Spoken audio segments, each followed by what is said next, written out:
In the early months after the fall of Baghdad in 2003, Iraq looked, at least on the surface, like a war that had already been decided. The statue of Saddam Hussein had fallen. His government had collapsed. The Iraqi army had largely disintegrated. For many observers watching from thousands of miles away, the conflict appeared to be entering its final chapter. But inside Iraq, something else was beginning. Quietly. Gradually. And almost invisibly. Across deserts, through villages, and along ancient smuggling routes that had existed for generations, a new flow of people began moving toward the country. They did not wear uniforms. They carried little luggage. Some crossed borders hidden in trucks.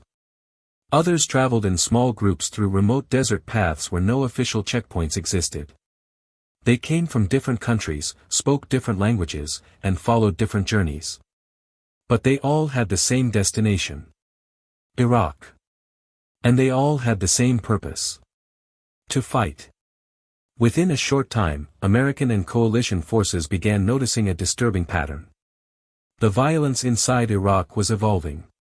Improvised explosive devices appeared along roads that had been quiet weeks earlier. Ambushes grew more organized. Suicide bombings, rare in the early phase of the war, began appearing with increasing frequency. Something had changed. This was no longer only a local insurgency fueled by remnants of the old regime. Foreign fighters were arriving. And they were bringing with them new tactics, new connections, and a new level of intensity. At the center of this emerging network was a name that intelligence officers would soon become very familiar with. Abu Musab al-Zarqawi. Operating under what would become known as al-Qaeda in Iraq, Zarqawi's organization rapidly turned Iraq into a magnet for militants from across the Middle East and beyond. Young men from North Africa. Fighters from the Arabian Peninsula. Volunteers from Central Asia and Europe. Many had never set foot in Iraq before. Yet somehow, they were arriving there in steady numbers. But that raised a critical question. How? Iraq was a war zone surrounded by international borders, military patrols, and surveillance. Getting into the country should have been difficult. Yet fighters kept appearing. Somewhere beyond the battlefield, hidden from public view, there had to be a system moving them. A pipeline. And if that pipeline could not be stopped, the insurgency inside Iraq would continue to grow stronger. With every passing month, American commanders began reporting the same unsettling conclusion. This was not random travel. This was organized movement. Behind every fighter who crossed into Iraq was someone who had arranged transportation. Someone who had provided contacts. Someone who knew which border crossing was unwatched that night, which road patrols avoided, and which safe houses could hide travelers until the next stage of their journey. It was a network. A quiet logistical machine stretching across multiple countries. And like most underground systems, it operated in layers. Recruiters in one country. Facilitators in another. Drivers, smugglers, guides, document forgers, and safe house operators scattered along the way. Each person performing a small role. Most never seeing the entire system. But together, they formed something far more dangerous than any individual fighter. They formed a route into Iraq. For American military planners, the implications were immediate and severe. Every new arrival meant more attacks. More bomb makers. More experienced fighters capable of training local insurgent groups. If the flow continued unchecked, the conflict could escalate far beyond what coalition forces had initially expected. And yet stopping it would be extraordinarily difficult. Because these routes did not appear on official maps. They ran through deserts where borders were little more than lines drawn on paper. They followed smuggling paths used for decades by traders, traffickers, and nomadic tribes. Many of the people operating these networks had spent years learning how to move unnoticed through these landscapes. And they had no intention of stopping now. But this is where the story takes a turn few people outside intelligence circles ever saw. Because while insurgents were building their infiltration routes into Iraq, another network was quietly forming in response. Not made of fighters. but of analysts, case officers, interrogators, and informants. Inside the Central Intelligence Agency, a new effort began taking shape. Its objective was not simply to hunt individual militants. Its objective was far more ambitious. To map the invisible highways bringing foreign fighters into Iraq. To identify every link in the chain. Every recruiter. Every smuggler. Every safe house. And then, one by one, begin breaking that chain apart. But the challenge facing them was enormous. Because before they could stop the pipeline, they first had to find it. And the routes bringing fighters into Iraq were designed specifically to remain unseen. The collapse of Saddam Hussein's government did not simply remove a regime. It removed the structure that had controlled Iraq's borders for decades. Before 2003, Iraq had been a tightly monitored state. Movement across its frontiers was heavily restricted, especially in regions where the government feared infiltration or smuggling. Security forces monitored roads, towns, and desert corridors with an intensity typical of authoritarian systems. When that system disappeared, the result was not only political chaos. It was geographic vulnerability. Iraq shares thousands of kilometers of borders with neighboring countries, Syria, Jordan, Saudi Arabia, Iran, Turkey, and Kuwait. Much of that terrain is open desert, sparsely populated, and extremely difficult to patrol even under normal circumstances. In the aftermath of the invasion, coalition forces simply did not have enough manpower to monitor every crossing point. Large sections of border became, for all practical purposes, open corridors. And across those corridors, networks began moving. But the foreign fighter flow did not begin as a massive flood. At first, it was a trickle. A few individuals arriving quietly through smuggling routes that had long existed in the region. These routes were not created for war. They had been used for decades to move fuel, cigarettes, livestock, and other contraband across borders where formal trade restrictions made illegal transport profitable. Local tribes understood these paths better than any satellite image could reveal. Generations had grown up navigating them, moving through valleys, dry riverbeds, and desert ridges that outsiders barely understood. Smugglers knew which checkpoints were poorly staffed. They knew when patrols usually changed shifts. They knew which villages would ask questions and which would simply look the other way. For a price, almost anything could move through these routes. And that included people. At first, the foreign fighters entering Iraq were small in number. But intelligence officers began noticing something significant. The individuals arriving were not simply wandering volunteers. They were being guided. Someone was arranging transportation. Someone was coordinating arrival points. Someone was providing contacts once the fighters entered Iraqi territory. What looked like isolated arrivals was actually part of a coordinated system. But that system was fragmented across multiple countries. A young recruit in North Africa might first travel to another regional hub where facilitators arranged forged documents or transportation. From there he might move toward Syria. In Syrian cities near the Iraqi border, other intermediaries waited. These individuals did not always know the identities of the people they were helping. In many cases, their job was simply to move travelers to the next contact. A driver might pick up a group of men from a bus station. He would drive them to a rural location. Another guide would then take them across a section of desert under cover of darkness. Eventually they would reach Iraqi territory. And once there, another network would take over. Safe houses inside Iraq would receive the new arrivals. These locations served as temporary shelters where fighters could rest, receive instructions, and prepare for their next move. From these safe houses, many were directed toward insurgent groups operating in cities like Mosul, Fallujah, or Baghdad. But the route most frequently mentioned in intelligence reports began on the western frontier of Iraq. The Syrian border. That region, stretching across vast desert plains, quickly became one of the most significant gateways for foreign fighters entering the country. And for a long time, coalition forces struggled to understand exactly how the system worked. Part of the difficulty was the sheer complexity of the movement network. This was not a single organization controlling everything.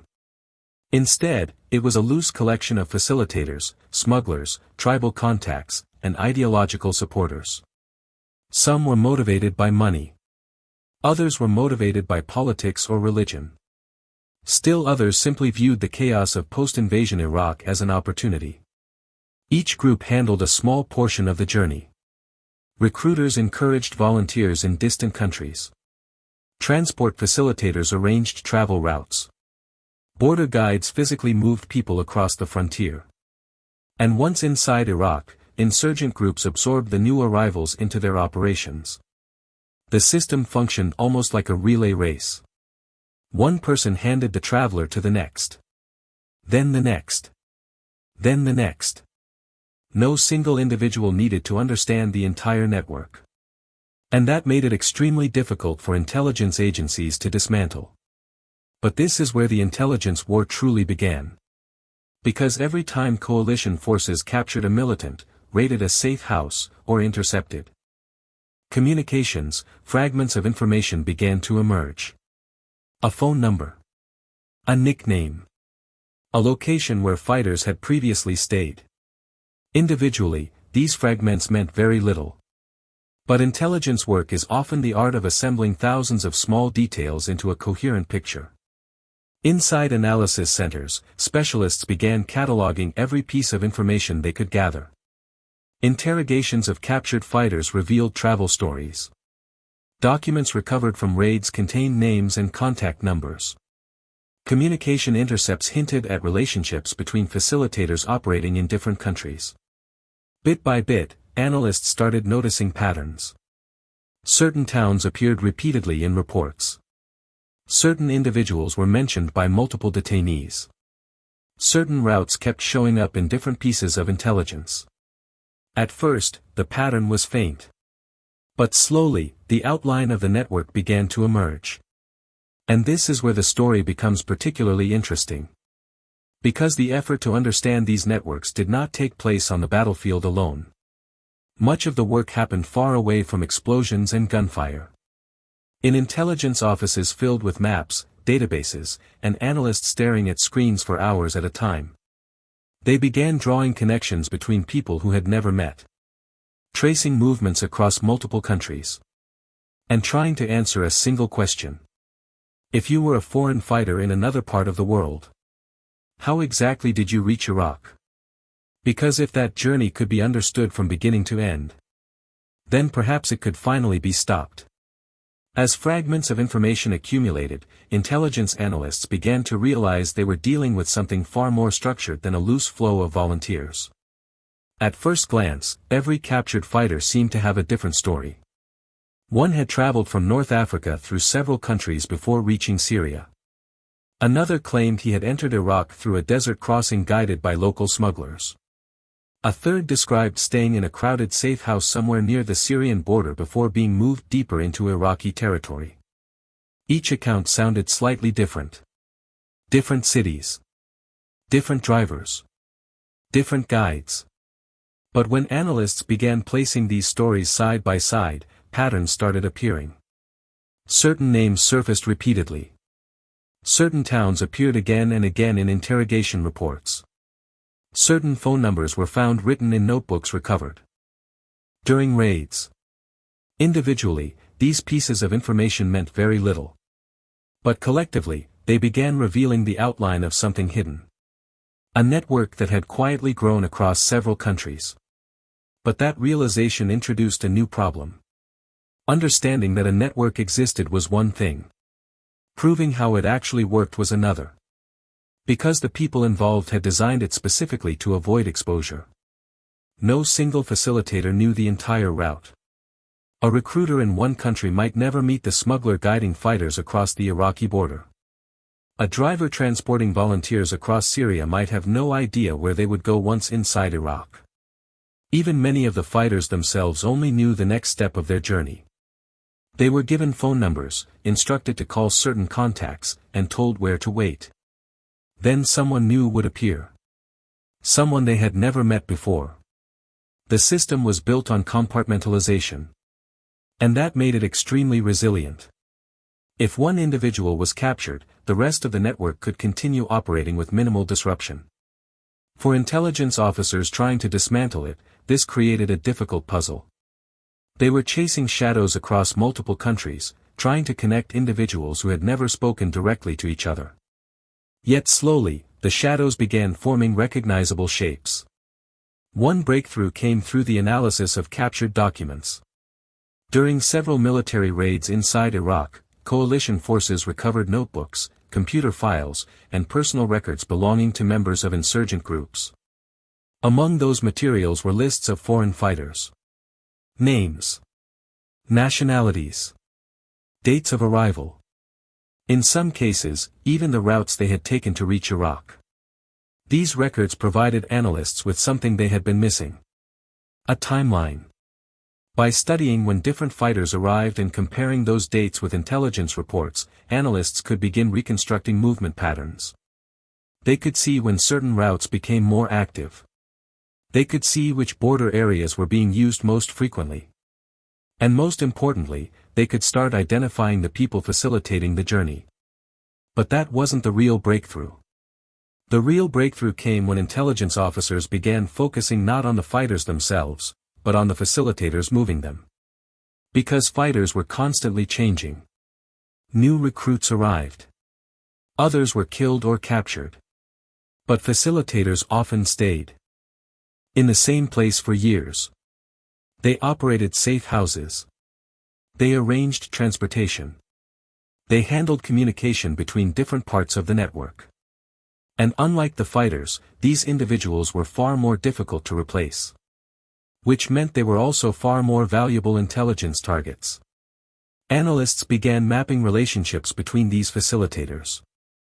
Phone numbers found in one raid were cross-referenced with communication intercepts from another. Nicknames mentioned during interrogations were matched with travel records. Locations described by captured fighters were compared against satellite imagery and local intelligence reports. Slowly, a picture began forming. It looked less like a random smuggling operation and more like a structured transit system. A traveler starting thousands of kilometers away could move through several countries using a chain of contacts. Each step arranged in advance. Each connection waiting at the next point along the journey. From the outside, the system appeared chaotic. But internally, it functioned with surprising efficiency. And this is where the mystery deepened. Because intelligence officers discovered something unexpected. Many of the routes bringing fighters into Iraq were not newly created for the war. They had existed long before the invasion. For decades, smugglers had used these same desert corridors to move goods across borders. Fuel, livestock, cigarettes, electronics. Entire underground economies had formed around these trade routes. The facilitators now moving fighters were often the same people who had spent years moving contraband. They knew the terrain. They knew the patrol schedules. They knew exactly how to move people without attracting attention. In other words, the insurgent networks had not built an infiltration system from scratch. They had simply hijacked one that already existed. And that realization changed the way intelligence officers approached the problem. Because destroying the network would not simply mean targeting militants. It would require disrupting a web of smugglers, guides, drivers, and intermediaries scattered across an entire region. Many of whom had no ideological commitment to the insurgency at all. They were simply doing what they had always done. Moving people and goods across borders. For intelligence planners, this created a dilemma. Attacking the network too aggressively could destabilize entire border regions and alienate local populations. But ignoring it meant allowing a steady stream of foreign fighters to enter Iraq. And by this stage of the war, the consequences of that flow were becoming increasingly visible. Suicide bombings were rising. Insurgent groups were becoming more coordinated. The conflict was evolving into something far more complex than the initial invasion planners had expected. Somewhere beyond the battlefield, hidden among desert towns and smuggling routes, the machinery driving that escalation continued to operate. Quietly. Relentlessly. But intelligence officers were getting closer. Every captured phone number. Every interrogation transcript. Every document recovered from a raid. All of it fed into the same growing map. A map that no militant ever intended to exist. And once that map was complete, it would reveal exactly where the network was strongest. And exactly where it could be broken. By the time analysts began connecting the fragments, the intelligence community was no longer asking whether a network existed. They were asking how large it truly was. Inside intelligence fusion centers, enormous digital maps began to take shape. Names were placed on charts. Phone numbers were linked to geographic locations. Travel routes were traced across borders stretching from North Africa through the Levant and into Iraq. At first, the connections looked thin. A recruiter mentioned in an interrogation. A phone number found in a seized notebook. A safe house described by two different detainees months apart. But intelligence work often advances through accumulation rather than dramatic discovery. Piece by piece, the scattered fragments began to align. And gradually, a hidden architecture started to appear. At its core were a handful of critical transit hubs. These were not secret military bases or hidden training camps. They were ordinary cities and towns. Places where travelers could blend into crowded streets, where bus stations and border traffic created a constant flow of movement. Some of these locations had long histories as smuggling crossroads. Others had become gathering points simply because geography made them convenient. What made them valuable was not their secrecy. It was their connectivity. Foreign volunteers traveling from distant countries often arrived first in major regional cities where international flights were common and scrutiny was lower than in war zones. From there, facilitators guided them closer to the Iraqi frontier. But the most important stage of the journey often occurred in the border regions themselves. There, the system shifted from urban logistics to something far more primitive. Desert movement. In many cases, fighters approaching the Iraqi frontier would stay temporarily in small towns where facilitators operated safe houses. These locations were rarely permanent bases. They functioned more like transit stations. Travelers arrived. They waited. And when the moment was right, they were moved again. Sometimes the journey continued in vehicles traveling along remote desert roads. Other times it required crossing open terrain on foot, guided by individuals who knew the landscape intimately. The borders in these areas were vast, poorly monitored, and often little more than invisible lines stretching across sand and rock. Night offered the greatest opportunity. Guides would move small groups across the frontier under cover of darkness, avoiding known patrol areas and navigating through terrain that outsiders would struggle to cross. By the time daylight returned, the fighters were already inside Iraq. But the journey was not over. Inside Iraqi territory, another layer of the network took over. Local facilitators transported the new arrivals deeper into the country, often using vehicles that blended easily with normal traffic. Safe houses in western Iraqi towns became the next staging points. Here, foreign fighters were given instructions, connected with insurgent groups, or moved toward operational areas where their presence would have the greatest impact. For intelligence officers studying this system, the complexity was striking. This was not a simple pipeline controlled by a single leader. It was more like a living organism. Decentralized. Flexible. Constantly adapting. And that adaptability was precisely what made it so dangerous. Whenever one route became risky, the facilitators shifted to another. When certain towns became heavily monitored, new transit points emerged somewhere else along the border. The network did not collapse when pressure increased. It evolved. But this is where the intelligence picture became even more intriguing. Because analysts began noticing that despite its flexibility, the network still depended on certain critical nodes. Individuals who served as coordinators. People who arranged contacts between different segments of the journey. Unlike the smugglers guiding fighters across the desert, these coordinators often remained in urban areas where communication was easier. They handled phone calls. They arranged travel logistics. They maintained contact with recruiters operating far beyond Iraq's borders. In effect, they were the invisible traffic controllers of the entire system. Without them, the chain of movement would begin to fracture. And intelligence officers realized something important. While the fighters themselves were difficult to track, these coordinators left traces. Phone calls, financial transfers, repeated contact with multiple facilitators across different regions. The very act of coordinating the network created patterns that analysts could study. But identifying these individuals was only the beginning. Because once the intelligence community knew who they were, a far more complicated question emerged. How do you stop them? Direct military operations inside Iraq could target safe houses and insurgent cells already inside the country. But many of the most important facilitators operated outside Iraqi territory. In cities beyond the reach of conventional battlefield operations. That meant disrupting the network would require something different. Not just military force, but intelligence operations stretching across multiple countries. Quiet efforts to identify facilitators. Covert cooperation with regional security services. And a constant race to stay ahead of a network that was actively trying to remain invisible. Yet despite all the uncertainty, one conclusion had become impossible to ignore. The insurgency inside Iraq was not being fueled solely by local forces. It was being reinforced from the outside.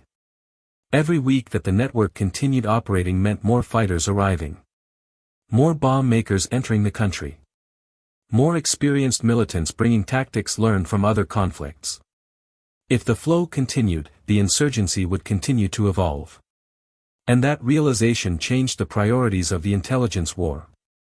Because defeating insurgent groups inside Iraq was no longer enough. To stabilize the battlefield, the pipeline feeding those groups had to be disrupted. But the deeper analysts looked into the network.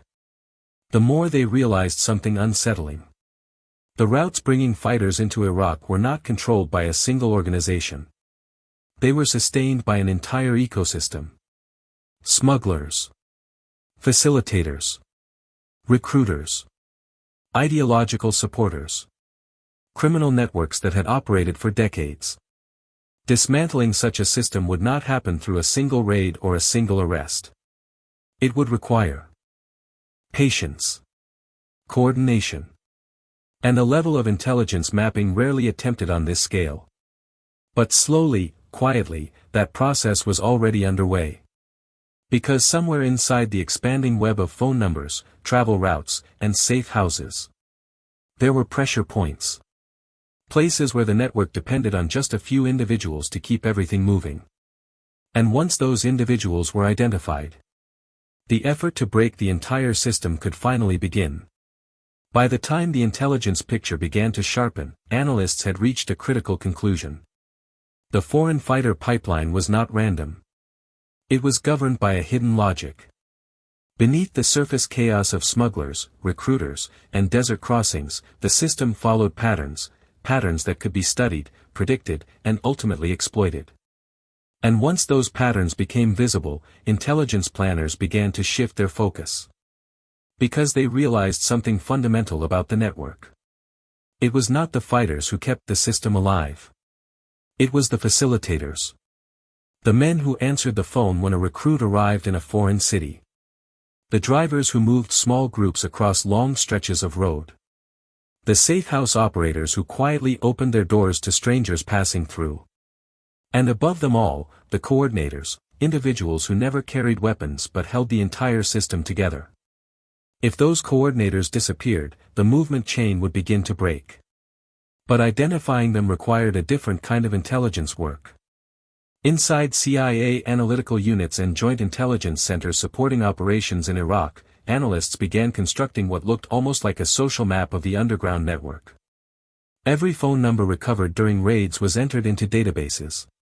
Every name mentioned during interrogations was logged. Every communication intercept was analyzed for patterns of contact. Then those elements were layered on top of each other. Phone numbers connected to locations. Locations connected to travel timelines. Timelines connected to individual facilitators. The result was a web of relationships stretching across borders. At first the web looked chaotic. But when analysts filtered the data correctly, certain nodes began to glow brighter than others. Individuals whose numbers appeared in multiple communication chains. Names mentioned by detainees who had never met each other. Contacts linked to multiple safe houses and multiple border crossings. These were the coordinators. The quiet managers of the transit system. And once they were identified, intelligence planners could begin designing operations around them. But this is where the process became far more complicated than a simple manhunt. Because many of these individuals were not hiding in remote desert compounds. They lived in cities. They moved through crowded neighborhoods. They maintained ordinary public lives that masked their involvement in the network. Some worked legitimate jobs. Some operated businesses. Others blended easily into communities where outside intelligence services had very limited visibility.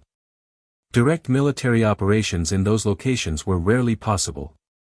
Instead, disrupting the network required a combination of intelligence tools. Human sources were one of the most valuable. Local informants, recruited quietly by intelligence officers, could observe movement patterns that satellites and drones could never detect. Who visited certain houses? Which vehicles appeared regularly in certain neighborhoods? Which phone numbers were dialed repeatedly from particular locations? Each observation added another small piece to the larger puzzle. Signals intelligence provided another layer. Communication intercepts revealed when facilitators contacted each other, how frequently they communicated, and which individuals served as bridges between different segments of the network. Even brief calls lasting only seconds could be significant. A short call might simply confirm that a group of travelers had arrived safely at a particular location. Or that a guide was ready to move them across the border. Financial intelligence also began revealing hidden connections. Money moving through informal transfer systems, sometimes known as hawala networks, often accompanied the movement of fighters. Payments for transportation. Payments for safe housing. Payments to smugglers willing to guide strangers across remote terrain. By tracking these financial flows, analysts could sometimes identify individuals whose role in the network had never appeared in interrogation reports. And slowly, the intelligence web tightened. But perhaps the most powerful intelligence tool came from an unexpected source. The fighters themselves. When foreign militants were captured inside Iraq, their stories became invaluable data points. Many described nearly identical travel experiences. They had been given a phone number before leaving their home country. They were told to call the number when they reached a certain city. A man would meet them. Drive them somewhere else. Then hand them off to another contact. Each detainee described only a small portion of the route. But when analysts compared dozens of these accounts, the entire journey began to reveal itself. And this is where the doctrine behind the operation became clear. The objective was not to chase every individual moving through the system. That would have been impossible. Instead, the goal was to identify the few people whose removal would create maximum disruption. The coordinators. The brokers. The individuals who connected multiple segments of the network. If those people were removed from the equation, captured, arrested, or forced into hiding, the network would begin to fracture. Guides would not know where to deliver travelers. Drivers would not know when to move them. Safe houses would sit empty because no one was coordinating arrivals. The system would not disappear overnight. But it would slow. Routes would become confused. And new fighters would struggle to reach the battlefield. In intelligence terms, this strategy was known as attacking the network's critical nodes. And in Iraq, that strategy began to shape a series of operations that would quietly target the infrastructure behind the foreign fighter pipeline. But even with the doctrine established, the challenge remained enormous. Because every time the network felt pressure, it adapted. New phone numbers appeared. New facilitators stepped into empty roles. Routes shifted slightly across the desert landscape. It was a constant contest between concealment and discovery. And yet, something had changed. For the first time since the insurgency began drawing foreign fighters into Iraq, the intelligence community was no longer reacting blindly. They were beginning to understand the system. They knew where the routes ran. They knew who kept them functioning. And they knew that somewhere inside that network were a handful of individuals whose removal could disrupt the entire pipeline. The next step was no longer analysis. The next step was action. Once the doctrine was established, the campaign against the foreign fighter pipeline moved from analysis into execution. This phase unfolded quietly. There were no dramatic announcements. No public briefings explaining what was happening behind the scenes. Most of the work occurred in intelligence centers and coordination rooms where analysts, case officers, and military planners began transforming the network map into a series of actionable targets. Every name that appeared repeatedly in the intelligence web was examined. Who did this person communicate with? How often did they move between locations? Were they connected to safe houses, border guides, or recruiters? Each of these individuals represented a potential pressure point in the system. And once enough intelligence had accumulated, operations began. Sometimes those operations took place inside Iraq itself. Coalition forces would receive intelligence indicating that a particular facilitator had arrived in a town along the western desert corridor. Perhaps he was meeting with smugglers preparing to move a group of new arrivals deeper into the country. A raid might be planned within hours. Special operations units would move under the cover of darkness, surrounding a building identified through intelligence reporting. Inside, they might find documents, phones, and occasionally the facilitator himself. The immediate objective was rarely just capture. The true objective was information. Every phone recovered from these operations was treated like a small intelligence archive. Call logs revealed who had been contacted recently. Stored numbers pointed toward other members of the network. Text messages sometimes contained coded instructions about travel times, pickup points, or border crossings. In some cases, laptops or handwritten notebooks were recovered as well. Each item was quickly transported to intelligence analysts who began extracting data within hours of the raid. And often, the information uncovered in one operation led directly to the next. A phone number found in a captured device might belong to another facilitator operating across the border. A contact name might correspond to someone already appearing in earlier interrogation reports. The network was beginning to reveal itself from the inside. But operations were not limited to physical raids. In many cases, intelligence services worked through partnerships with regional security agencies. Because some of the most important facilitators lived outside Iraq. When intelligence identified individuals coordinating movement through neighboring countries, local security services sometimes became the ones carrying out arrests. These operations were often quiet. A man might be detained after leaving his apartment. Or stopped while traveling between cities. Publicly, such arrests might appear unrelated to the war in Iraq. But within intelligence circles, they represented the removal of another link in the chain. And this is where the strategy began producing visible results. Foreign fighters captured inside Iraq started telling slightly different stories. Some described confusion during their journey. Contacts who failed to answer phone calls. Safe houses that were suddenly unavailable. Drivers who arrived late because they had lost communication with the next facilitator along the route. These were subtle changes. But to intelligence analysts, they were significant. They meant the system was beginning to experience friction. And the disruption grew as more operations targeted the network. One facilitator removed meant several routes temporarily stalled. Two removed meant travelers began waiting longer in transit cities. 3 removed meant entire segments of the pipeline struggled to coordinate. Of course, the network attempted to adapt. New facilitators stepped forward. Different phone numbers replaced the old ones. Smuggling routes shifted slightly across the desert. But adaptation took time. And time was something the network could not easily afford. Because every delay increased the risk of exposure. Travelers waiting in safe houses attracted attention. Repeated phone calls between new facilitators created fresh communication patterns that intelligence systems could detect. Every adjustment created new vulnerabilities. And intelligence officers watched carefully for those vulnerabilities. But one of the most revealing moments came when analysts began comparing fighter arrival numbers over time. In the early years of the insurgency, the flow of foreign fighters into Iraq had been steady. Volunteers arriving week after week through the established smuggling corridors. Yet as the disruption campaign intensified, those numbers began to shift. The flow did not disappear. But it became less predictable. Some weeks saw almost no new arrivals.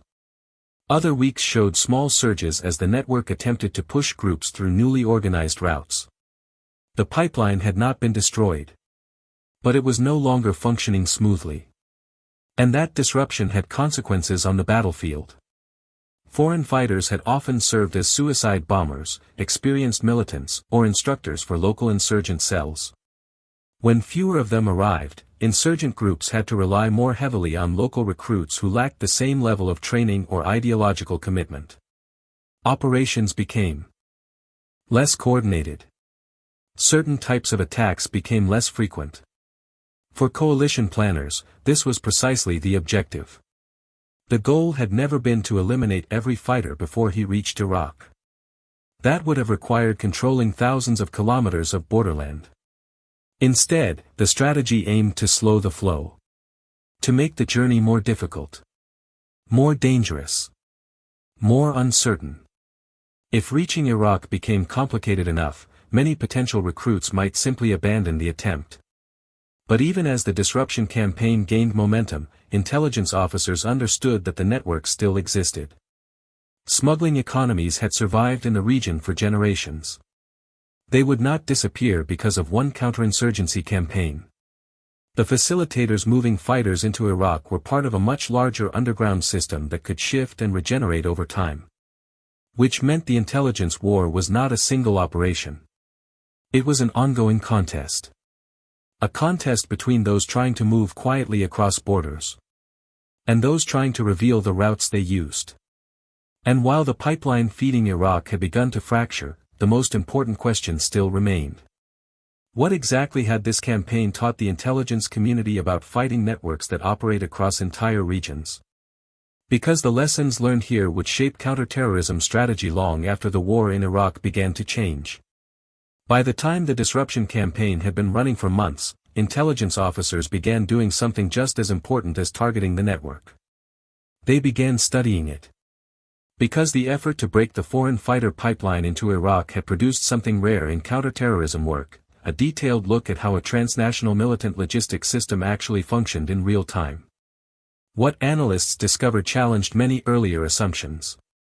At first, planners had imagined the network as something rigid and hierarchical, perhaps directed from a central command structure somewhere outside Iraq. But the intelligence picture told a different story. The system was decentralized. Fluid.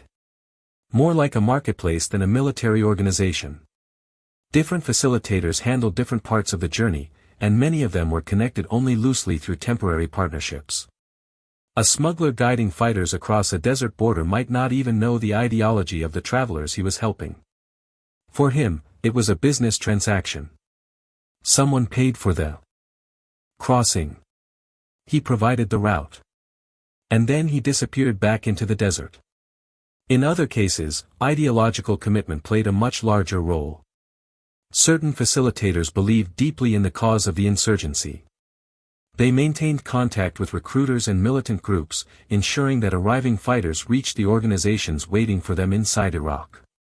But the network functioned because these two worlds overlapped. Criminal smuggling economies provided the infrastructure. Militant groups provided the motivation and funding. And somewhere in the middle, facilitators bridged the gap between them.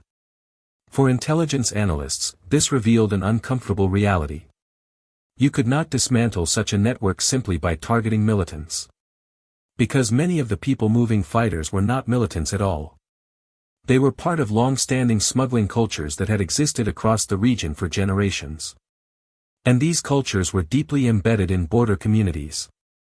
Entire families had made their living guiding goods and people across remote terrain long before Iraq became a battlefield.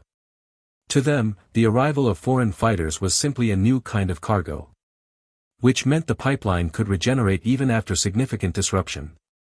If one guide was arrested, another might take his place. If one safe house was shut down, travelers could simply move to another village. The system adapted because the underlying environment that sustained it had not changed. And this realization forced intelligence planners to rethink their approach. Disruption alone could slow the network. But lasting impact required something more. It required understanding the structure of the network well enough to target the parts that were hardest to replace. And that brought the focus back to the coordinators. The brokers who connected distant pieces of the system. Unlike smugglers who operated locally, these individuals managed communication across multiple regions. They connected recruiters with transporters. They coordinated the movement of travelers across several stages of the journey. And because of that role, they became the most valuable targets in the intelligence campaign. Removing them did more than stop a single group of travelers. It forced the entire network to reorganize. Yet even here, intelligence officers noticed something interesting. Whenever one coordinator disappeared, another eventually emerged. Sometimes a trusted associate stepped into the role. Sometimes an entirely new facilitator built connections between existing smuggling groups. The network behaved like a living ecosystem. Damage in one area caused growth in another. But every cycle of disruption still had measurable effects. Routes became less efficient. Travel times increased. More recruits abandoned the journey before reaching Iraq. And that outcome carried strategic consequences. Because insurgent groups inside Iraq depended heavily on the arrival of experienced foreign fighters during the early years of the conflict. These individuals often carried specialized skills. Some had experience in explosives. Others had participated in previous militant campaigns in different parts of the world. They brought tactical knowledge that could be transferred to local insurgent cells. When fewer of these fighters arrived, insurgent groups lost a critical source of expertise. Local recruits could still carry out attacks. But complex operations became harder to organize. Training pipelines inside Iraq became weaker. The insurgency remained dangerous. But its ability to expand at the same pace began to slow. This was the strategic effect that intelligence planners had hoped for. Not a dramatic collapse of the network, but a gradual weakening of its influence on the battlefield. And this is where the broader lesson began to emerge. In modern conflicts, the battlefield often extends far beyond the place where soldiers are fighting. It includes the financial networks that move money, the communication systems that pass instructions, the smuggling routes that carry people across borders. These invisible systems can sustain a conflict long after armies have been defeated. Which means defeating the fighters alone is rarely enough. You must also understand the networks that sustain them. The campaign against the foreign fighter pipeline into Iraq became one of the earliest large-scale attempts to apply that principle. Instead of focusing only on insurgent cells inside the war zone, intelligence agencies began treating the entire movement system as a target. Recruiters, facilitators, coordinators, safe houses, smuggling routes. Every piece of the chain mattered. And breaking that chain, even partially, could reshape the dynamics of the conflict. But perhaps the most important lesson was this. Networks are resilient.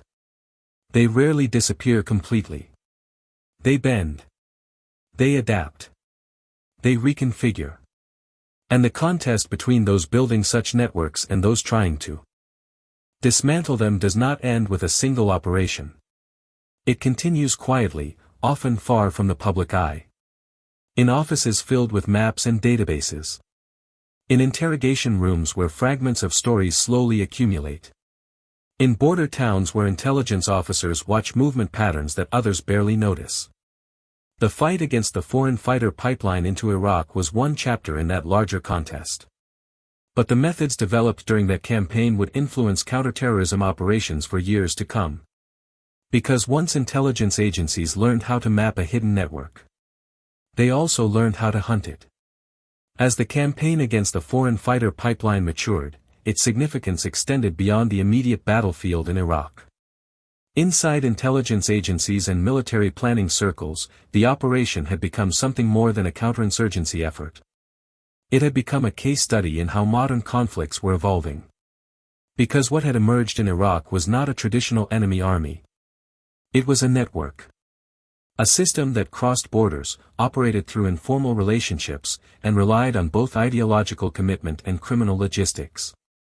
And the effort to disrupt that system forced intelligence professionals to rethink how wars were fought in the 21st century. For decades, military planning had focused primarily on defeating opposing forces in direct confrontation. Armies maneuvered against armies. Victory came from controlling territory or destroying the enemy's capacity to fight. But the insurgency inside Iraq revealed a different kind of challenge. The fighters on the battlefield were only the visible tip of a much larger structure. Behind them stood recruiters operating in distant countries. Behind those recruiters stood facilitators moving people quietly through cities and villages. Behind those facilitators were smuggling economies that had existed for generations. If even one part of that system remained intact, the flow of fighters could continue. And this realization reshaped the way intelligence operations were organized. Instead of focusing exclusively on militants inside Iraq, analysts began tracking the entire ecosystem supporting them. Travel routes, communication networks, financial transfers. Every piece of information became part of a much larger analytical picture. In some ways, the effort resembled epidemiology. Analysts studied the spread of movement across borders much like scientists track the spread of disease. Where did the first contact occur? Which locations served as transmission points? Which individuals connected otherwise separate clusters? By answering these questions, intelligence planners could identify where intervention would have the greatest effect. But there was another lesson hidden within the campaign. One that became increasingly clear as the disruption operations continued. The strength of the network did not come from secrecy alone. It came from adaptability. Every time a facilitator disappeared, someone else stepped forward. Every time a route was compromised, smugglers experimented with another path across the desert. The system did not rely on rigid command structures. It relied on opportunity. And opportunity was abundant in regions where borders were vast, governments struggled to control remote territory, and underground economies had long been part of daily life. This meant that countering such networks would never be a one-time operation. It required continuous observation, continuous mapping, continuous pressure applied to the points where the system depended on coordination. In Iraq, that pressure gradually reshaped the environment in which insurgent groups operated. The flow of foreign fighters became more uncertain. Recruiters found it harder to guarantee safe passage. Travelers waited longer in transit cities, increasing the risk of detection. Some facilitators began abandoning the role altogether as the dangers increased. None of these changes produced dramatic headlines. There was no single moment when the pipelines suddenly collapsed. But the cumulative effect was real. The insurgency inside Iraq had once relied heavily on a steady stream of experienced foreign militants arriving through the western desert routes. As those routes became more difficult to navigate, insurgent groups were forced to rely increasingly on local recruits. And that shift altered the character of the conflict. Foreign fighters had often been the most ideologically driven participants in the insurgency. Many volunteered specifically for high-risk operations, including suicide attacks. Without a constant influx of these individuals, insurgent groups had to adjust their tactics and recruitment strategies. Some attacks continued. Violence did not disappear. But the strategic momentum that foreign fighters once provided became harder to sustain. And from the perspective of intelligence planners, this outcome represented the success of a quieter kind of warfare. Not the destruction of an enemy army, but the gradual disruption of the system that fed it. Perhaps the most lasting impact of the campaign, however, lay in what it taught intelligence agencies about modern networks.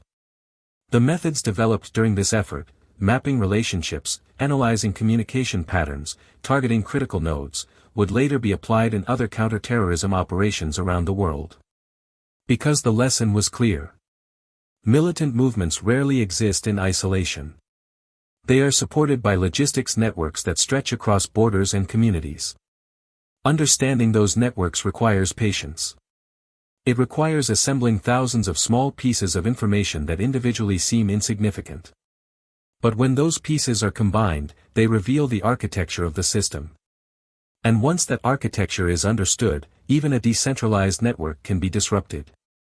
The campaign against the foreign fighter routes into Iraq demonstrated that intelligence could shape the battlefield in ways that traditional military force alone could not. Quietly. Methodically. Often far from the sound of gunfire. Yet by the end of those early years of the war, the hidden contest over the pipeline had already influenced the trajectory of the conflict. And it had provided intelligence agencies with something just as valuable as a tactical victory. It had given them a blueprint for how to fight the invisible networks of modern warfare. By the middle years of the war, the struggle over Iraq's borders had become one of the quiet defining battles of the conflict. It was not fought with tank columns crossing open desert or divisions maneuvering across maps. Instead, it unfolded in fragments. A phone number recovered during a raid. A name whispered during an interrogation. A vehicle spotted arriving at the same house 3 nights in a row. Each fragment, on its own, meant very little. But together they revealed something that had once been invisible. A network. And once that network was understood, the conflict surrounding it began to change. The foreign fighter pipeline into Iraq had never been a single road or a single organization. It had been a living system stretching across countries and communities, sustained by recruiters, smugglers, ideological supporters, and opportunists who saw the chaos of war as a new kind of marketplace. At its height, the system had functioned with remarkable efficiency. A volunteer could begin his journey thousands of kilometers away, moving quietly through a chain of contacts that guided him step by step toward the Iraqi battlefield. One man arranged travel. Another provided shelter. Another knew the desert crossing that avoided patrols. And another waited on the other side of the border to take the new arrival deeper into the country. Most of these individuals never met each other. Many never even knew the identities of those working in other parts of the chain. But together they created a route that brought hundreds of foreign fighters into Iraq during the early years of the insurgency. Yet the effort to dismantle that route revealed something equally important. Even the most secretive networks leave traces. Phone calls. Money transfers. Travel patterns. Small details repeated across dozens of separate reports. Intelligence work rarely produces dramatic moments of revelation. Instead, it advances through patience. Analysts compare fragments of information collected months apart. They notice the same name appearing in different places. They connect conversations that seemed unrelated when they were first recorded. And eventually, a hidden structure emerges from what once looked like chaos.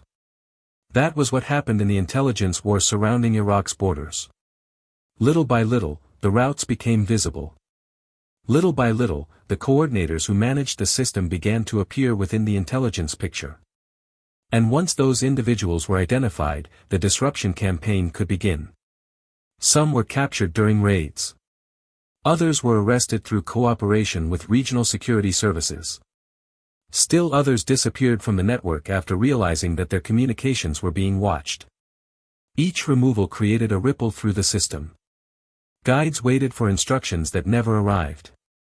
Travelers called phone numbers that no longer worked.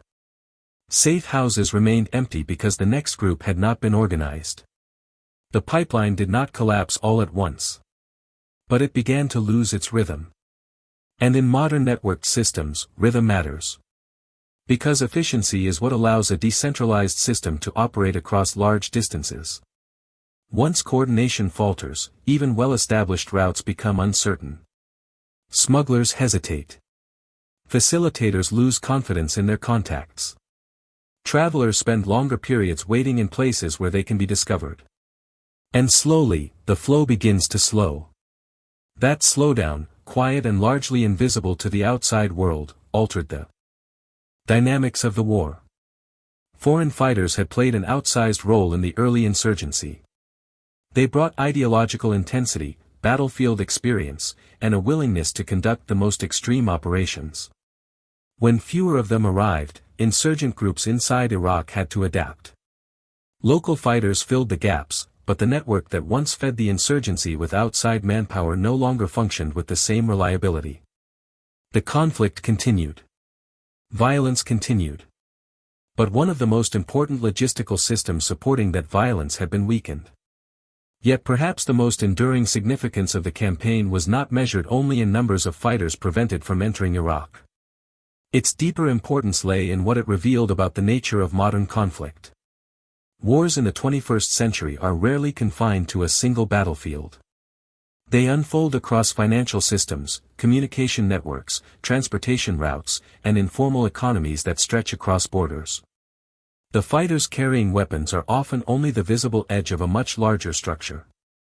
Behind them are the quiet facilitators who move resources, information, and people across entire regions. And those facilitators operate in spaces where traditional military force is often ineffective. Stopping them requires a different approach. It requires intelligence, patience, the ability to assemble thousands of scattered clues into a coherent picture.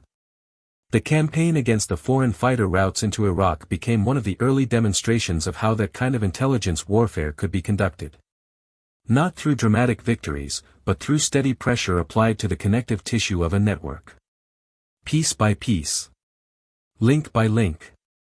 Until the system that once operated smoothly began to fracture. But even then, the story did not truly end. Because networks rarely disappear completely. They adapt. They migrate. They reassemble in new forms when conditions allow. And somewhere beyond the view of satellites and patrols, new routes always begin to form. Yet the intelligence officers who spent those years mapping the hidden roads into Iraq understood something that had not been fully appreciated before. If you can see the network, you can influence it. If you can map the connections, you can disrupt them. And if you are patient enough to follow every fragment of information wherever it leads, even the most secret systems eventually reveal themselves. That lesson, learned in the deserts and border towns surrounding Iraq, would shape counterterrorism strategy for years to come. Because the battle against militant networks does not begin when the first shot is fired. It begins much earlier. With a question. Who built the road that brought the fighter here? And once that road is found, how do you make sure it never runs smoothly again?